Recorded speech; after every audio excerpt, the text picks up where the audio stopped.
Hello children, how are you? Hope you are taking good care of yourself and doing your homeworks regularly. Children, it's so great to see you again in my English session. Children, today we will read lesson 9, Where Do All the Teachers Go, of your English Rainbow book of class 8th. Learning outcome will be, children, you will be able to recite the poem with rhythm and intonation and will be able to appreciate the poem. So children, can you tell me when we celebrate Teachers Day? I know I can't interact with you, but I know that my heart is reaching to you, that's for sure. So you can tell me what is the day when we celebrate Teachers Day. Yes, it is 5th of September. So children, why do we celebrate Teachers Day? We celebrate Teachers Day to honor the teachers who had made a significant contribution in shaping the lives of the students. बच्चों के जीवन में जो teachers का जो योगदान है, हम उसे अप्रिशिएट करने के लिए टीचर्स डे को मनाते हैं. आप जानते हैं why we celebrate it on 5th of September? Yes, we celebrate it on 5th of September because to mark the birthday of Dr. Sarvapalli Radhakrishnan. You know, he had the birthday on this day. To mark the respect for him, we celebrate this day on 5th of September because Dr. Radhakrishnan was our first president, vice president and the second vice president of India, and more importantly he was an educationist at his heart. So children, tell me who is your favorite teacher? I think everybody have her favorite teacher. Yes. Oh, you have. So have you more than one favorite teachers? Yes, very good, lucky you. So children, how do you celebrate Teachers Day? I know you give roses, chocolates, gifts and including handmade cards to your teacher to give them respect and honor. So now today we are going to read the poem Where Do All the Teachers Go. So let us move on to the first slide. If you ever have wondered whether the teachers are the normal persons, or whether you have any time have thought of that they don't lead a normal life like us, then here is the poem for you. So thought of the day: the best teachers teach from the heart, not from the book. अच्छे अध्यापक दिल से पढ़ाते हैं, किताबों से नहीं. So Peter Dickson, he was also a primary school teacher. So let us know few facts about Peter Dickson because the poem has been written by Peter Dickson. So originally from London, Peter Dickson was a primary school teacher, senior lecturer in early years education for 20 years before becoming a full-time writer, painter, performer and poet. Several poetry collections to his credits are Children's Grow Your Own Poems, Thomas Nelson, Peter Dickson's Grand Picks of Poetry, The Complete Guide to Surfing, etc. He wrote many poems on to the children. So here is the poem, Where Do All the Teachers Go? सभी teachers कहाँ जाते हैं? This is a poem related to the child's inquisitiveness. बच्चे की जो जानने की इच्छा है कि टीचर्स कहाँ जाती हैं, उसके ऊपर पीटर डिक्सन ने कविता लिखी है. So you can very well see in the picture there is a teacher teaching in the classroom. So as the name suggest, नाम से भी आप समझ सकते हैं, the poem is all about a teacher. So where for a little child a teacher is special. आप समझते हैं छोटे से बच्चे के लिए एक टीचर बहुत खास होता है. It is difficult for a small child to think of his or her teacher as an ordinary person. So उसके लिए अपने टीचर को एक ऑर्डिनरी पर्सन मानना बहुत ही मुश्किल होता है.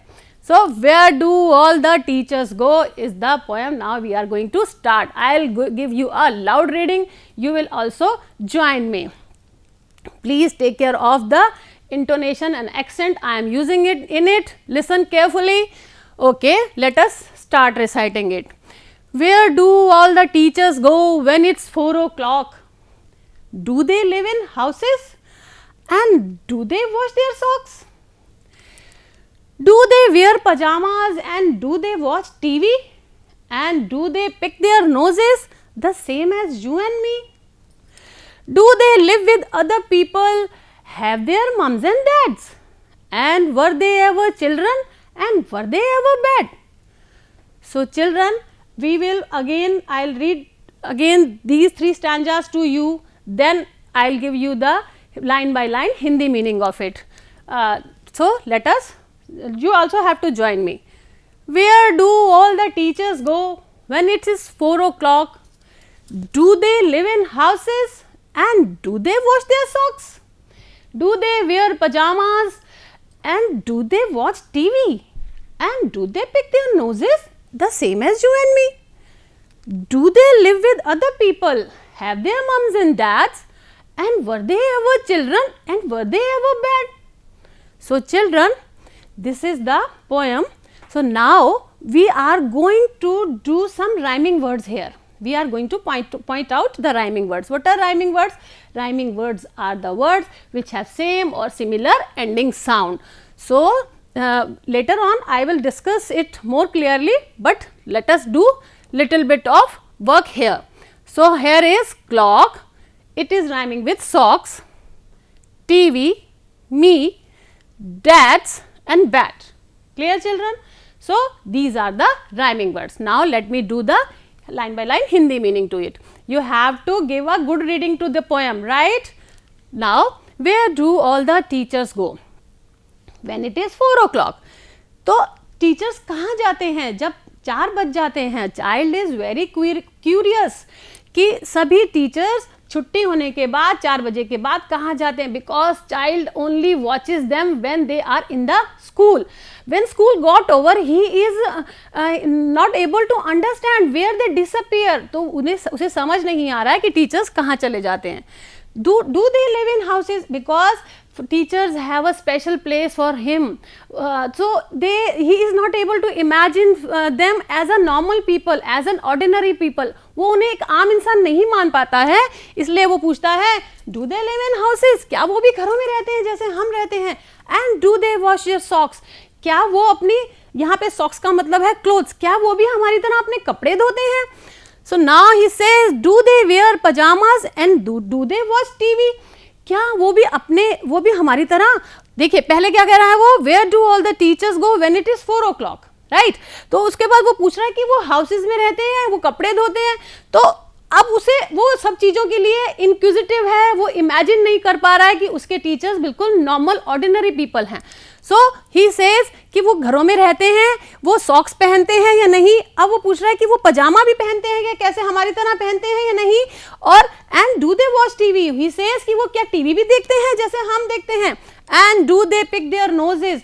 आपको पता है बच्चों, some children have the habit to put their fingers in their noses. तो वो पूछ रहा है क्या वो हमारी तरह टीवी देखते हैं, क्या वो हमारी तरह नाक में उंगली डाल के करते हैं जैसे हम सब करते हैं? तो he is not able to understand. So यहाँ पे फिर से आप एक पिक्चर देख रहे हैं. So he is picking his nose. Do they live with other people? वो सरप्राइज्ड है, क्या वो दूसरे लोगों के साथ रहते हैं? Have their mums and dads? तो ही सेज क्या वो अपने घर में किसी और के साथ भी रहते हैं? और क्या उनके भी मम्मी पापा होते हैं जैसे हमारे मम्मी पापा हैं? And were they ever children? क्या वो भी कभी बच्चे थे? And were they ever bad? क्या वो भी कभी बच्चे थे? और क्या वो भी बैड मतलब यहाँ पे नॉटी है, क्या वो कभी शरारती बच्चे थे? तो he is very surprise because he thinks teachers always do the good things. तो उसके लिए ये इमेजिन करना बहुत मुश्किल है कि जो टीचर्स हैं वो भी कभी कभी उन्होंने भी बचपन में कुछ गलतियां शरारतें कुछ की हैं. So now we again go on to the next slide. Here we will do the answer the following question regarding these stanzas, right? In 3 stanzas के ऊपर जो based हमारे question answer है, we will follow this. Why does the poet want to know where the teachers go at 4 o'clock?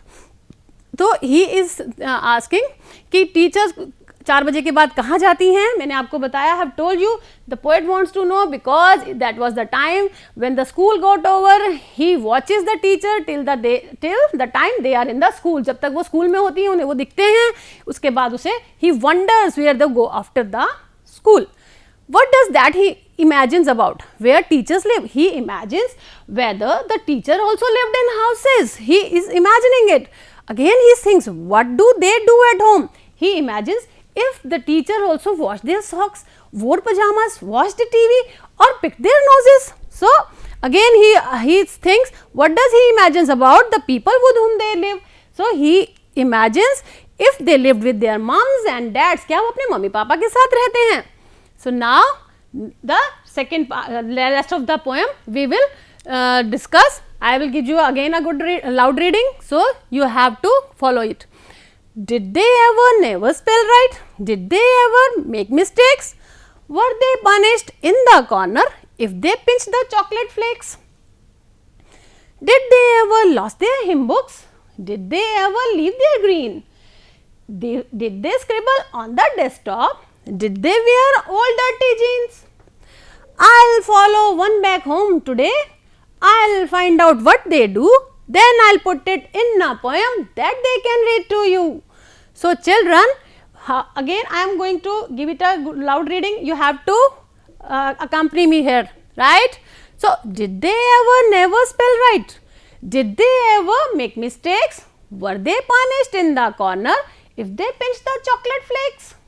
Did they ever lost their hymn books? Did they ever leave their greens? Did they scribble on the desktops? Did they wear old dirty jeans? I'll follow one back home today. I'll find out what they do. Then I'll put it in a poem that they can read to you. Written by Peter Dixon. So children, now I will be giving you the line by line Hindi meaning of this. So did they ever never spell right? Did they ever make mistakes?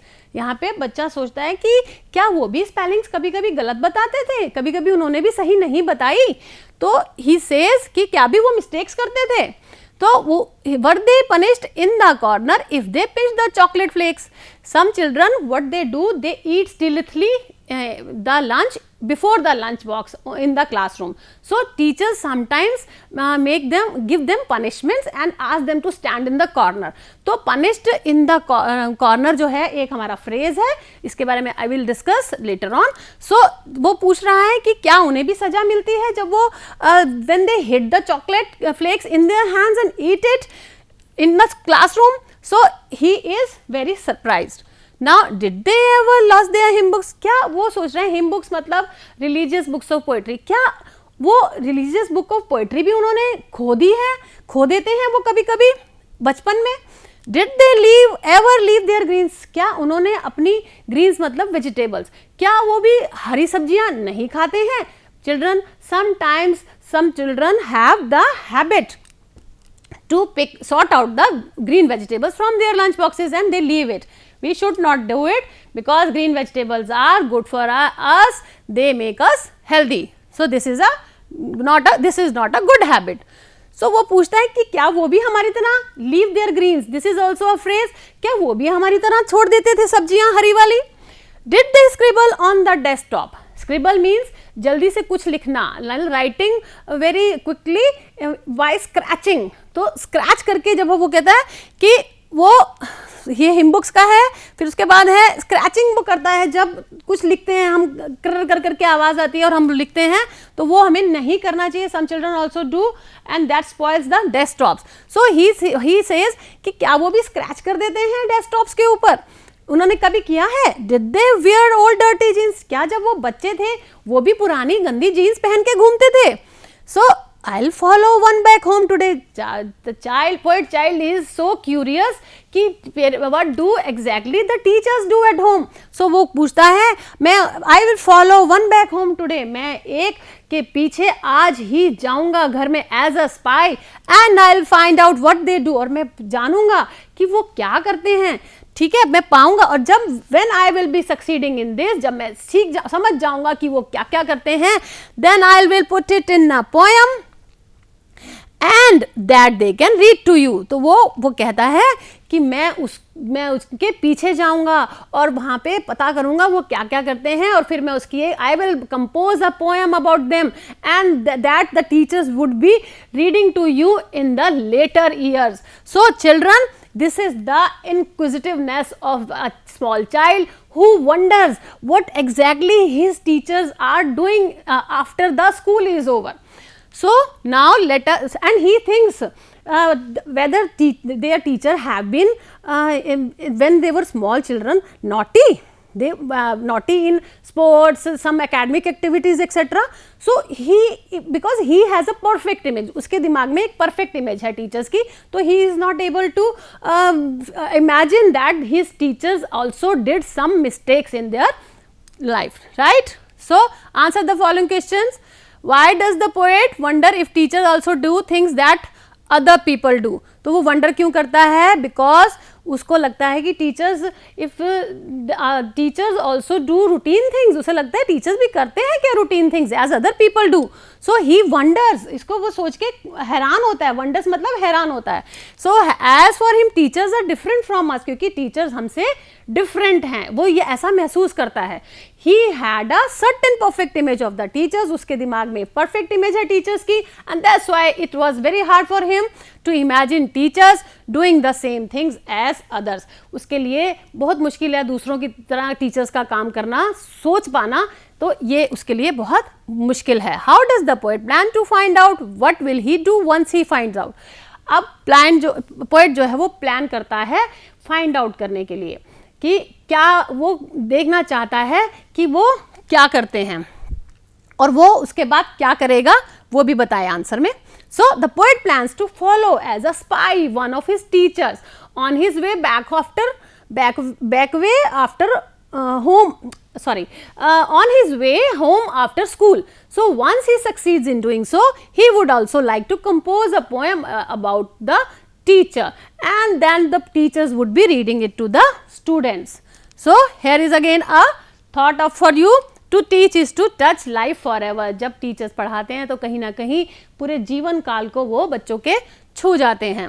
Now word power, let us now, I have told you many of the words we have taken in the poem. Now pinched, क्या है pinched मतलब चुराना. बच्चों ने वहाँ chocolate flex चुराई थी, चुराने का उसने सोचा था कि टीचर्स भी चुराती हैं क्या, चुराई थी कभी उन्होंने भी. सो पिंच्ड मतलब चुराना, फ्लेक मतलब पपड़ी, हिम मतलब धार्मिक गीत, स्क्रिबल मतलब जल्दी कुछ लिखना, पर्सन मतलब इंसान. सो नाउ अंडरस्टैंडिंग फ्रेजेस, मैंने आपको बताए थे 2 फ्रेजेस आए थे. A phrase is a group of words that expresses a concept and is used as a unit within a sentence. वो एक यूनिट की तरह काम करता है.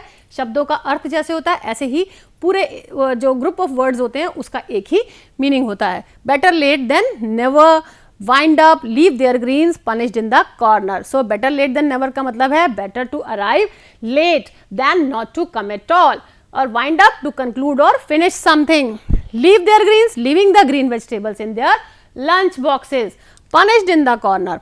Asked to stand in the corner as a punishment for making mistakes in the classroom.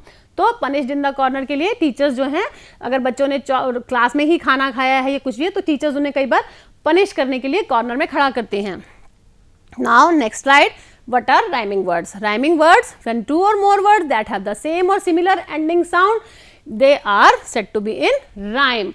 So children, rhyming जो words हैं they add the musical touch to the poetry.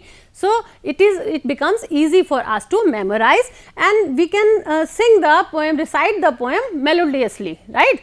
So they make the poem joyful. So now your teacher will speak the words. This is an exercise from your back exercise from your lesson, and your teacher will speak the words given below. Write against each 2 new words that rhyme with it. So now bed. Bed का आप बनाएंगे, क्या बनेगा, bed है, हमें first letter को हम हटा देंगे, बाकी हम देखते हैं क्या बनेगा. तो देखिए क्या बना, fed, led, wax, fax, tax. These have been taken from your book. Fast, you have to think about it na. Let's think what can be the rhyming word of this. Yes, this is cast and last. Chop, la, hop, cop. Mistakes, flakes, cakes. Now young, hung, tongue. Now these I have chosen from your poem. So now you have to make the rhyming words of these. Book, hook, took, greens, jeans, beans, dad, bad, lad, clock, block, flock. Right children? Now you can very well understand what are the rhyming words. So now we will come on to the next slide, that is contraction. So children, you know what is contraction? मनुष्य सब जगह shortcut ढूंढता है, तो ऐसे ही भाषा में भी हमारे कई उदाहरण मिलते हैं, उसमें से कॉन्ट्रैक्शन हमारा एक उदाहरण है। इसे हम शब्द संकुचन भी कहते हैं तो हिंदी में। तो जैसे आप देखिए, ये एक रबड़ बैंड है, आप जब रबड़ बैंड को स्ट्रेच करते हैं तो ये एक्सपैंड कर रहा है, लेकिन अब ये कॉन्ट्रैक्ट कर रहा है। तो ऐसे ही हमारे वर्ड जो हैं वो कॉन्ट्रैक्शन के अंडर आएंगे। अब हम उसे समझते हैं कैसे करेंगे। उसमें हम करते कैसे हैं contraction? I will take 1-2 words for you. See, this is I am. I am है। अब हम जब इसको कॉन्ट्रैक्शन करेंगे, हम क्या करेंगे? We will omit the letter in between, और उसकी जगह पे हमारा यहाँ पे एपोस्ट्रॉफी आ जाएगा। अब देखिए, आई एम को हमने कैसे किया? यहाँ पे हमने उसको वो लेटर को ओमिट कर दिया, हटा दिया, और हमने लेटर को हटा दिया चिल्ड्रन। अब यहाँ पे हम क्या बन गया हमारा? और एपोस्ट्रॉफी लगा दिया, अभी हमारा बन गया आई एम। सो इसको हम कैसे बोलेंगे? आई एम, तो M, right. Now next is, हमने ये लिया एक वर्ड हमारा है कैन नॉट। तो कैन नॉट में हम क्या करेंगे? हमने एन ओ लेटर को हटा दिया, ये हमारा बन गया कांट। अब जहां हमने लेटर हटाया है वहीं हमारा अपॉस्ट्रॉफी आएगा, तो हमारा ये बन गया कांट। तो हमारा ये वर्ड है, इसको हम बोलेंगे, प्रोनाउंस करेंगे कैन नॉट, इसे हम बोलेंगे कांट। ऐसे ही नेक्स्ट हमारा है शी इज। अब इसमें हमारा ये लेटर आई जो है, इसको हमने क्या किया है? ओमिट कर दिया है। ओमिट करने से हमने इसको हटा दिया है। अब जहां ये हटा है उसी के ऊपर हमारा कॉमा एपोस्ट्रॉफी आ जाएगा। सो यहाँ पे हम इसे बोलेंगे शीज। अब ये शीज बन गया है, पहले क्या था? ये शी इज, तो ये शी इज, तो ये बन गया हमारा शीज। नाउ नेक्स्ट इज, अब हमने एक और लिया है आई हैव। अब आई हैव के लिए हम क्या करेंगे? अगेन हमने एच ए लेटर को हटाया है, तो हमारा ये बन गया आईव। अब यहाँ हम एपोस्ट्रॉफी लगाएंगे जैसे हमारा यहाँ बना है। सो चिल्ड्रन, आई हैव, तो इसको हम बोलेंगे आईव, शॉर्टेंड फॉर्म है। So what is contraction? Contraction is the shortened form of a word. So अब हमारा नेक्स्ट लेवल है इट इज। तो इट इज में हमने आई को ओमिट कर दिया, तो हमारा ये बन गया इट्स, राइट। तो अब हम इसे कैसे प्रोनाउंस करेंगे? इट इज, और ये हमारा बन गया इट्स। जहाँ पे भी अपॉस्ट्रॉफी होता है वो it must take the place of omitted letter. जो लेटर हटाया है हमने उसी के प्लेस पे हमारा अपॉस्ट्रॉफी आता है। So children, now let us come on to the slide. हम इसको we will pronounce it how contraction works. Contraction कैसे बनती है आप समझ गए? We replace the letters by the apostrophe and the letters which have been removed from the word. जो word से हमारे लेटर्स हटाए गए हैं वहां हम कॉमा लगाते हैं। अब देखिए, I am an, he is he's, she is she's, it is it's, you are not you're not, you aren't. अब देखिए यहाँ पे हमने ए हटाकर जब हमने वो बनाया है वर्ड, तो हमने इसको योर बोला है। लेकिन अगर हमने ओ पे यहाँ से एन पे हटाया है, नॉट ओ को हटाया है एन ओ टी के बीच में से, तो यहाँ पे हमने वो लगाया है, तो ये दो तरह से बन सकता है। You are you're not, you aren't, they are they're, he is not isn't, और ही इज हिजंट। यहाँ पे हो गया he is not, right. We are not, तो यहाँ बनेगा वीर नॉट वी आरंट। यहाँ पे हमारा बना था ही इज नॉट और ही इजंट, यहाँ बना हमारा we're not we aren't. So they are not, they are not को कैसे बनाएंगे? They're not they aren't, I have not I've not, और I haven't, I will I'll, I will not I'll not, I won't. इसके दो तरह से बनते हैं। आई विल जो है उसको हम आई विल नॉट को हम आइल नॉट और आई वोंट भी लिखते हैं। Does not doesn't, did not didn't, can not can't, should not shouldn't, do not don't. So now change the underline words in the contraction form. You are not so late, तो हम इधर देखेंगे कहाँ से हम सेलेक्ट करेंगे। You aren't भी लिख सकते हैं, यूर नॉट भी लिख सकते हैं। आई हैवंट सीन हिम, अब इसको हम बोलेंगे आई हैवंट सीन भी लिख सकते हैं, बोल सकते हैं, और आई have not seen him. He does not work hard, he doesn't work hard. Ramesh didn't come, Ramesh यहाँ पे हमने क्या बना दिया? Didn't come. So he cannot walk straight. He can't walk straight. Sheila should not have gone there. Sheila shouldn't have gone there. I do not like it all. I don't like it all. I will follow one back home today. From your poem we have taken this line. I will को बोलेंगे I'll हो गया. When it is 4 o'clock, when it's 4 o'clock. I will not put it in my poem. I won't put it in my poem. So these are the contraction which I was talking. So now the new slide is about the adverb. What is adverb? An adverb is a word that modifies a verb and adjective or another adverb. Example: loudly, keenly, quickly, slowly. Children, अब हम जो है कुछ words बनाएंगे ly लगा के. These are the examples of adverb. So these are the examples of adverb of manner. I let you know what is the adverb of manner and other kinds of adverb. So let us do first of all this exercise. We will add ly to all the letters, right, all the words. So loudly, carelessly, badly, carefully, lightly, beautifully, friendly, weekly, monthly, yearly. This exercise have been taken from your I think you must have done this exercise before in the junior classes like class 6 also. So fill in the blanks with the correct adverbs. अब हम जानना चाहेंगे what is हमारा adverb क्या है. हमारा adverb है, adverb is the word that tells or adds something to the verb. यानी adverb मतलब क्रिया विशेषण जो क्रिया का हमारा जो है उसमें एक अर्थ और डाले. ठीक है, क्रिया का जो बोध कराए उसे हम क्या कहते हैं, विशेषता बताए, उसे हम क्रिया विशेषण कहते हैं. सो चिल्ड्रन, हम आज एडवर्ब ऑफ मैनर को पहले पढ़ते हैं. एडवर्ब ऑफ मैनर दिखाता है adverb it tells us how a thing is done, how an action is done, कैसे कोई काम हुआ है. शी सिंग्स, कैसे वो गाती है. सिंग्स मतलब यहाँ पे एक वर्ब है. स्वीटली, तो स्वीटली जो उसकी एडवर्ब होगी क्योंकि वो वर्ब को जो है उसके अंदर विशेषता बता रही है. शी स्पीक्स, यहाँ पे क्या आएगा, हाईली या क्लियरली. शी स्पीक्स, स्पीक्स माने एक वर्ब है. अब हम उसमें उसकी एक और उसमें हम कुछ विशेषता ऐड कर रहे हैं, कुछ मीनिंग ऐड कर रहे हैं. तो she speaks clearly. He shouts, shout कैसे करते हैं, loudly. So he writes neatly, so he writes. And a tortoise walks slowly. So now children we will go for the next slide. Adverb of manner, an adverb of place, adverb of time, adverb of degree, adverb of frequency. So the adverb tells us how an action is done. Like Mohan acted wisely. Adverb of place shows where an action is done. We looked for her everywhere. Adverb of time, when an action is done, कब किया गया है काम, he came here daily. Adverb of degree shows how much an action is done, he was very tired. Example is this. Adverb of frequency shows how often, यानी कितनी बार एक action को किया गया है. We often talk to our parents. Now let us do it is in the exercise. So children, you can very well see this is the sentence, we talk to our parents. We talk to our parents. यहाँ पे हमने talk हमारी verb है, हमने यहाँ पे जब often लगाया है तो ये हमारा क्या बन गया, एडवर्ब बन गया. तो this is a adverb of frequency, right. So here is again the sun shines. Sunshine, sun चमकता है, कहाँ चमकता है, ये एडवर्ब ऑफ हमारा प्लेस हो गया. Everywhere, sun shines everywhere. तो जब कहाँ चमकते की बात आएगी तो हम ये बोलेंगे.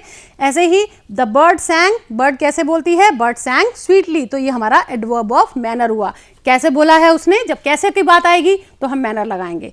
तो एडवर्ब जब हमारी डिग्री कब लगेगी, जब बहुत ज़्यादा थक गया हूँ मैं, जब हमारा ये सेंटेंस आ रहा है, he was tired, he was very tired. So अब अगेन हरी केम एक हमारी एडवर्ब है.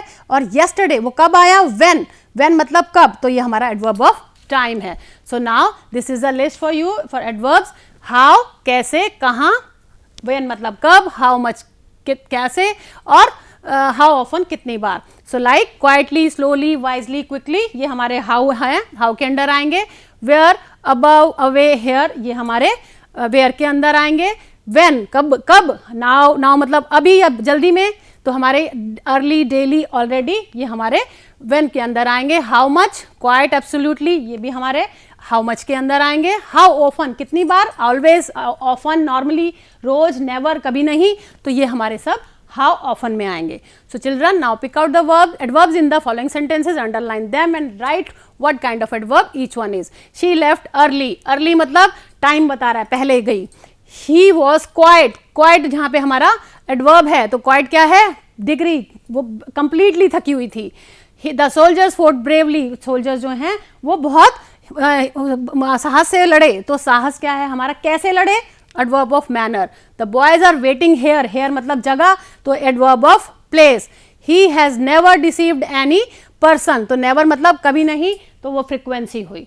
So children, here we come on to the last topic, home assignment. You have to do, paste the picture of your favorite teacher and write the paragraph on him or her in your notebook. अपनी teacher के ऊपर आप paragraph लिखेंगे and write your daily routine. अपना time table बनाएंगे when you used to go to school.